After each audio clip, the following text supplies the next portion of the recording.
আসসালামু আলাইকুম সবাইকে। ওয়ার্ল্ড ইনসাইড বাংলা চ্যানেলে আপনাদের সবাইকে স্বাগতম। প্রাচীন যে পারস্য সাম্রাজ্য ছিল, তার সম্রাটরা যখন যুদ্ধে লিপ্ত হতো তখন তারা একটি বিশেষ বাহিনী গঠন করত। তার নাম হচ্ছে ইমমর্টাল বাহিনী। অর্থাৎ 10,000 সদস্য সংখ্যা বিশিষ্ট এই বাহিনী যদি কোনো সদস্য বা একাধিক সদস্য বা সহস্রাধিক সদস্য যদি নিহত হতো যুদ্ধ করার মাঝখানে, তখন নতুন সদস্যর সাথে সাথে নিয়োগ দেওয়া হতো এবং এই বাহিনীর সংখ্যাটা 10,000-ই রাখা হতো। এই বাহিনীর সংখ্যা বাড়তো না, বাহিনীর সংখ্যা কমতো না। ফলশ্রুতিতে শত্রুপক্ষ ধোঁকায় পড়ে যেত যে আমরা এত এত সেনা সদস্য এবং সেনাপতি হত্যা করার, এই ইউনিটের সেনা প্রধানকে হত্যা করার ফলেও কোনো ধরনের কোনো পরিবর্তন হচ্ছে না। তারা নতুন ইউনিটের সেনা প্রধান আবার নিয়োগ পাচ্ছে এবং সেনা সদস্যরাও নিয়োগ পাচ্ছে এবং সংখ্যাটা 10,000-ই রয়েছে। তারা ধোঁকায় পড়ে যেত এবং তারা কিন্তু যে মোটিভেশন রয়েছে তারা হারিয়ে ফেলতো। এবং এই যে 10,000 সদস্য বিশিষ্ট ইmmortal বাহিনী রয়েছে, তারা কিন্তু নতুন বলে বলিয়ান হয়ে তারা কিন্তু শত্রুপক্ষের বিরুদ্ধে হামলা লিপ্ত হতো এবং তারা বেশিরভাগ ক্ষেত্রে জয়ী হতো। ফলশ্রুতিতে তাদের যে কিছু বিখ্যাত জার্নাল রয়েছে, দারিওস, সাইরাস, তারা কিন্তু সেখান থেকে আসলে আম, এই এই এই এই স্ট্র্যাটেজির মাধ্যমেই তারা কিন্তু এই সম্রাটগুলো রাজ্য দখল করতো এবং তারা পৃথিবীব্যাপী তাদের আম, বিস্তার করেছে। ধারণা করা হয় প্রায় 80 লক্ষ বর্গ কিলোমিটার এলাকা জুড়ে তাদের সাম্রাজ্য প্রতিষ্ঠা করে ফেলেছিল পারস্য সাম্রাজ্য, এই তাদের স্ট্র্যাটেজির ফলে।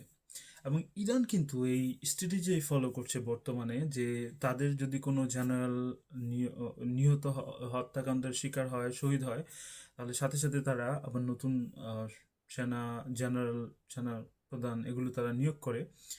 তারা কোনো ভ্যাকিউম রাখে না, জায়গাটা ফিল আপ করে ফেলে। এবং যে সুপ্রিম লিডার রয়েছে আয়াতুল্লাহ আলী খামেনি, ওনাকে যখন শহীদ করা হলো, কিছুদিন পরে কিন্তু ওনার পুত্রকে আহ, পুত্র নির্বাচিত হলো নতুন সর্বোচ্চ ধর্মীয় নেতা হিসেবে ইরানের। তো ইরানের যে স্ট্র্যাটেজি রয়েছে, এই স্ট্র্যাটেজি হচ্ছে আমরা শত্রুপক্ষে কোনো সুযোগই দিব না যে আমাদের যে লিডারশিপ রয়েছে, এই লিডারশিপ যাতে তারা পুরোপুরি ধ্বংস করে ফেলে। আমাদের লিডার যারাই নিহত হবে, আমরা নতুনভাবে লিডার নিয়োগ করব। দরকার হলে একবার জুনিয়র সদস্যকে আমরা প্রমোট করব, কিন্তু আমরা এই যে যে আমাদের যুদ্ধের যে চেন রয়েছে, শৃঙ্খল রয়েছে, এই শৃঙ্খল আমরা ভাঙতে দিব না। আমরা নতুনভাবে নিয়োগের মাধ্যমে যুদ্ধ চালিয়ে যাবো। এটার ফলশ্রুতিতে কিন্তু দেখেন, ইরান কিন্তু দারুণ ফল আসলে পেয়ে যাচ্ছে। যে আলী খামেনি সহ প্রায় 30 থেকে 40 জন জেনারেল এবং শীর্ষ কর্মকর্তা হত্যার পরেই কিন্তু 2-3 ঘন্টার মধ্যে কিন্তু ইরান রিটালিয়েট করে ইসরায়েল এবং যুক্তরাষ্ট্রের মধ্যপ্রাচ্যের সমস্ত ঘাঁটিকে কেন্দ্র করে। আসলে পৃথিবীতে এই ধরনের স্ট্র্যাটেজির ফলেই এই ধরনের ঘটনা আসলে বিরল। এবং ইরানের এই যে কৌশল যে রয়েছে, যে ডিক্যাপিটেশন একটা স্ট্র্যাটেজি, একটা টার্মস রয়েছে, এর মধ্যে হচ্ছে হেড অফ দ্য স্টেট অথবা হেড অফ দ্য লিডার যদি আমরা হত্যা করি, তাহলে এই তারা তারা আসলে ধোঁকায় পড়ে যাবে এবং তাদের বাহিনীর মনোবল হারাবে এবং তারা সমস্ত ধরনের রিসোর্স থাকার পরেও যুদ্ধ করার মনোবল তারা হারিয়ে ফেলবে।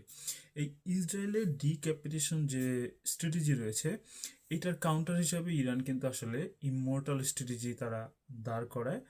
এবং ফলে নতুন জেনারেল এবং নতুন শীর্ষ নেতাদের সাথে সাথে নিয়োগ করার মাধ্যমে ইরান কিন্তু প্রাথমিক ধাক্কা সামলে খুব ভালোভাবে এবং খুব বলিষ্ঠতার সহকারে, খুব বলিয়ান হয়ে আসলে যুদ্ধ পরিচালনা করছে ইসরায়েল এবং যুক্তরাষ্ট্রের বিরুদ্ধে। এবং এখন পর্যন্ত খুব ভালো পারফরমেন্স করে যাচ্ছে।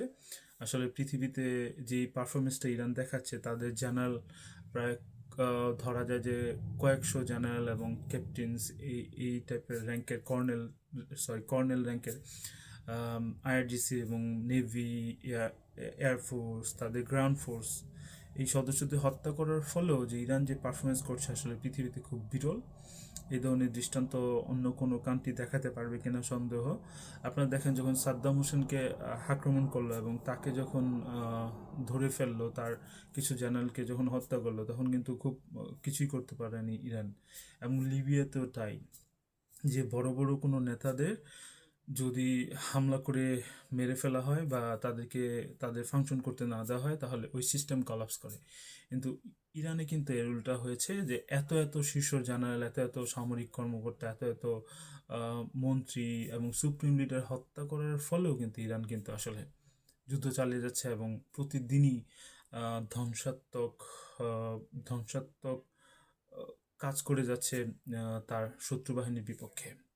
এবং এই ইমমর্টাল স্ট্র্যাটেজি ফলো করে তারা সে আগের যে পার্সিয়ান যে পারস্য সাম্রাজ্য রয়েছে তাদের ধারাবাহিকতায় তারা আসলে যুদ্ধ চালিয়ে যাচ্ছে এবং খুব উত্তরোত্তর সাফল্য পাচ্ছে। সবাই ভালো থাকবেন, নতুন কোনো ভিডিওতে আবার দেখা হবে। আসসালামু আলাইকুম।